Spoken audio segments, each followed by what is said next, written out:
Okay, so example 29, page 50. I think I hear you guys all saying, let's just skip it. Okay, so we're back at looking at our mortality rates based on latitude.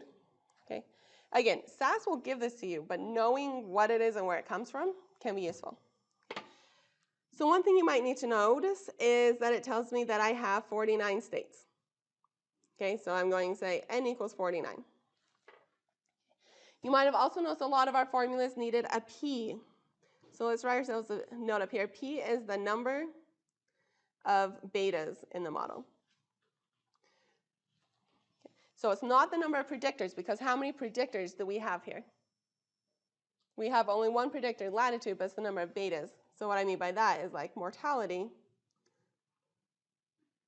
was equal to beta, not the intercept, plus beta 1 times latitude, plus, of course, some error. That's not an epsilon. Okay, so how many betas do I have here? 2 betas. So we'll do p equals 2. Then we go through and try and fill all of this out.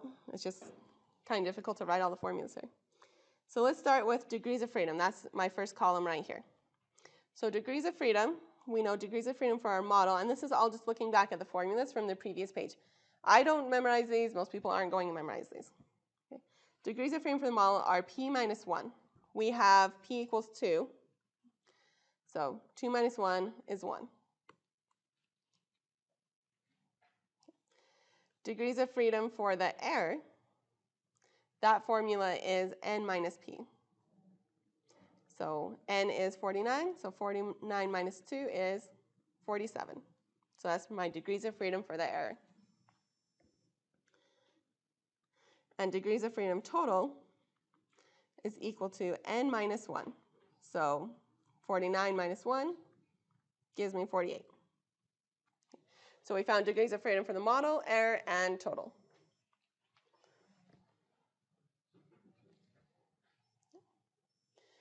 Notice on sum of squares, I had to give you 2 of those, but how can you find the third one? And would it have mattered which of the 3 I gave you? No, they just all have to add up to the total, right? And so we know that the model, sum of squares for model plus sum of squares for error should equal the total. So let's just subtract there. So sum squares error is going to be sum squares total minus sum squares of the model.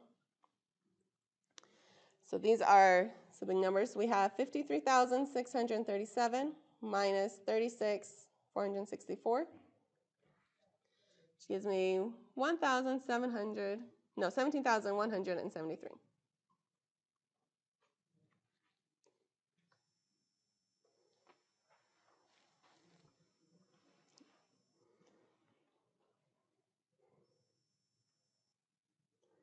Now for the mean square. Now mean square is easy because you just take the sum of squares for whatever you're dealing with and divide by its degrees of freedom. So like sum squares over degrees of freedom, but make sure you do it for the model because we're looking at the model.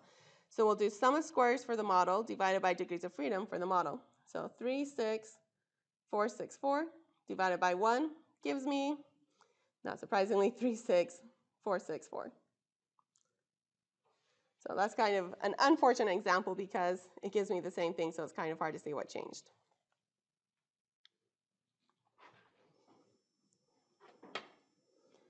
And mean square error is going to be this 17,000 divided by 47.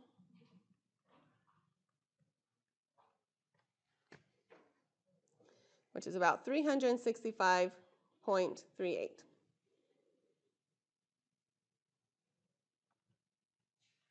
And remember that mean square error is our estimate of the variance of all the residuals.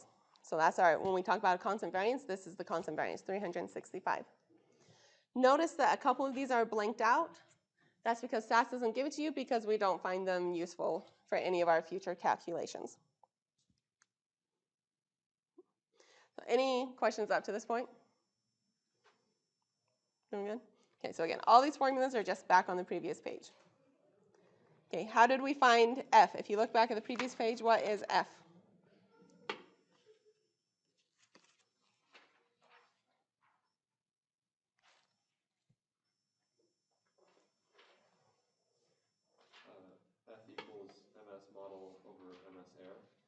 So the mean square model over the mean square error. So in that case, that will be this 36464 over 365.38. This gives me 99.8. Now, if you've ever worked with the F distribution, how big is this, like relatively speaking?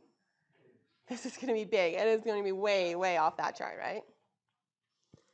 So we have 99.8. Oops.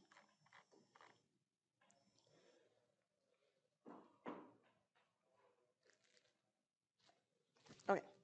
We have F. The last thing is the p-value. Normally, I'd pull up a calculator or something so I could calculate the area to the right, but you'll see that I went ahead and did this for you. So you can see the F curve. Area to the right is 3.31 times 10 to the negative 13.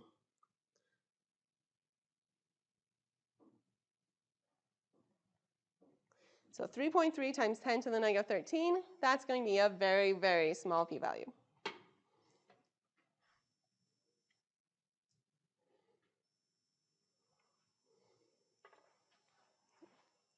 So we only have two more to do. Root MSE, what does root MSE stand for? Like, what is it? How will we find that? Okay, it's the square root of the mean square error. So we could call it sigma hat because it's our estimate of our standard deviation. It's the square root of the mean square error. So the square root of 365.38, which gives me 19.11. So our standard deviation of the residuals is about 19. Whether that's good or bad depends kind of like on the scale of your data. And finally, R squared. So look back on the previous pages. Can you find the formula for R squared?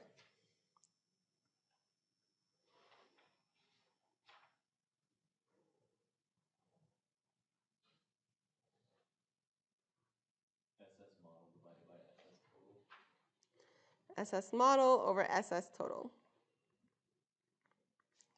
So SS for my model is 36464, and SS total is 53637. So notice that is the sum of squares and not our mean square that we use there. 0.679. So any questions filling out the table? Again, this is just kind of to help you understand the theory behind it and like where does our R squared interpretation come from.